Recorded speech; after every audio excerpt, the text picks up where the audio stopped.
sections of the gut.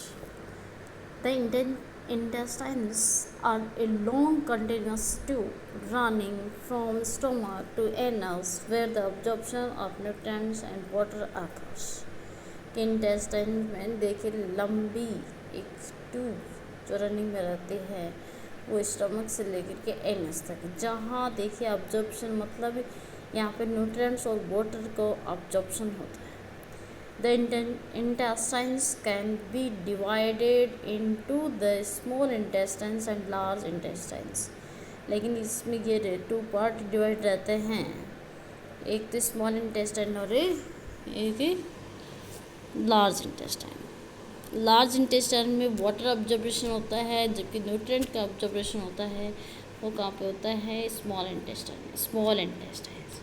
The small intestine is comprised to देखिए comprised of three distinct regions: duodenum, jejunum and ileum. तीन part. duodenum, first segment of the small intestine, which is fed by digestive fluids from the pancreas and a gallbladder. देखिए first segment है जो small intestine का, वो देखिए digestive fluid और pancreas, मतलब pancreas से और गोल ब्लैडर से आने वाला फ्लूइड डलता है उसमें. Bile emulsifies fat globules into smaller droplets and a pancreatic juice contains digestive enzyme. फिर देखिए ये फैट के जो ग्लोब्यूल्स हैं, मतलब बाइल जूस का इमल्सिकृत कर देते हैं क्या है इनटू स्मॉल ड्रॉपलेट्स के अंदर, और पेनक्रियाटिक जूस मतलब डाइजेस्टिव एंजाइम रखते हैं. Sodium bicarbonate is released from the pancreas, मतलब पेनक्रियास से जो रिलीज होने वाला है कौन सा, sodium bicarbonate, to neutralize stomach acid such the intestinal pH 7 के लगभग. एसिडिक मीडियम 7 से बिलो है. अब आता है jejunum, second segment of the small intestine where the digestive process is largely completed. लंबी प्रोसेस चलती है जहाँ पे. सेकेंड सेगमेंट कौन सा है, jejunum. Pancreatic enzymes and enzymes released from intestinal gland complete the breakdown of sugars, proteins and lipids. तो देखिए इसमें पैनक्रियाटिक एंजाइम्स रिलीज होते हैं पेनक्रियास के थ्रू और इंटेस्टाइनल ग्लैंड्स जो कि इसको शुगर, प्रोटीन और लिपिड को ब्रेक डाउन करने का काम है करते हैं. नेक्स्ट आता है ileum. Ileum final segment of the small intestine with the principal function of nutrient absorption. Final segment ileum. साथ में देखिए principal function of nutrient absorption. The intestinal tract, a highly folded villi microvilli to increase surface area and optimize material observation. तो ये level को बढ़ा करके surface area को optimize और मटेरियल ऑब्जर्वेशन किया जाता है. Bile is also observed here and returned to the liver blood vessels.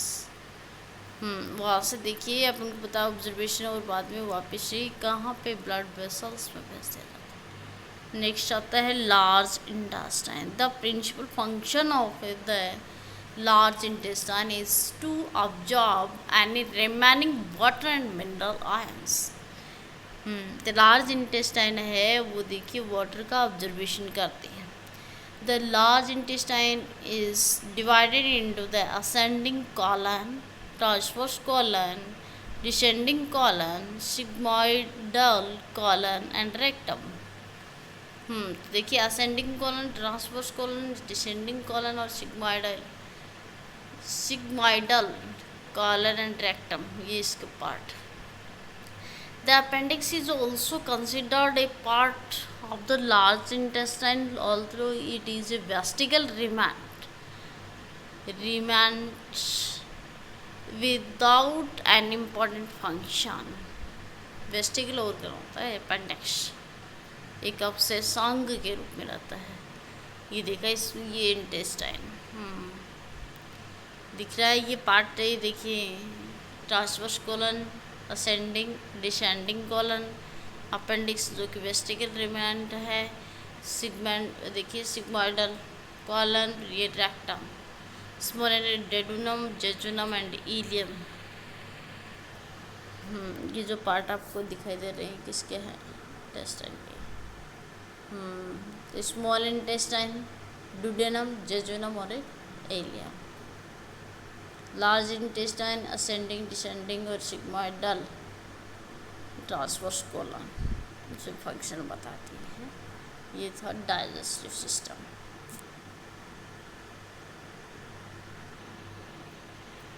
The blood system देखिए, अंडरस्टैंडिंग करिए। Arteries convey blood at high pressure from the ventricles to the tissues of the body. Arteries high pressure के साथ में कहाँ से निकलते हैं, देखिए ventricle to the tissues of the body, body की टिश्यूज की तरफ ले जाते हैं। Arteries have muscle cells, elastic fibre in their walls. इनकी जो वॉल्स हैं वो मसल्स हैं और इलास्टिक फाइबर से बने होते हैं। The muscles and elastic fiber assist in maintaining blood pressure between pump cycle। ये देखिए पंप साइकिल में पार्टिसिपेट होता है। ब्लड फ्लोज थ्रू टिश्यूज इन कैपिलरीज, और ब्लड फ्लो करता है कहाँ पे, कैपिलरीज, टिश्यूज की कैपिलरीज के। Capillaries have permeable walls that allow exchange of material between cells in the tissue and the blood in the capillaries। देखिए ये कैपिलरीज जो है परमेबल मतलब एक्सचेंज हो उसके साथ में, वो exchange of material between cells the tissues and the blood in the capillary. Tissues से ब्लड ही कैपिलरीज के अंदर आ जाए। Veins collect blood at a low pressure from the tissues of the body and return it to the atria of the heart। जो when जो blood collect करती है वो लो प्रेशर के साथ में, और फिर देखिए टिश्यूज से बॉडी, वो जो कि आर्टरी के था बॉडी से टिश्यू की तरफ, ये टिश्यू से बॉडी की तरफ। नेक्स्ट देखना, and the heart ensure circulation of blood by preventing back flow. There is a separate circulation for the lungs. चलो इस तरीके से सर्कुलेशन होता है तरीके से लंग्स में। The heart beat is initiated by a group of specialised muscle cells in the right atrium called a sinoatrial node. मतलब देखिए heart beat is initiated by कहाँ से, स्पेशलाइज्ड मसल्स है ना, राइट एट्रियम से, उसको बोला जाता है sinoatrial node. Sinoatrial node act as a pacemaker, जो कि हार्ट बीट का कंट्रोलर होता है ना, उसको बोला जाता है, उसी को बोला जाता है pacemaker, act as a pacemaker. Sinoatrial node sends out an electrical signal that stimulates concentration, देखिए that stimulates contraction as it is propagate through the walls of the atria and then the walls of the ventricles। देखना या signal मिलते ही ये atria क्या काम करती है, ventricle की तरफ भेज देती है।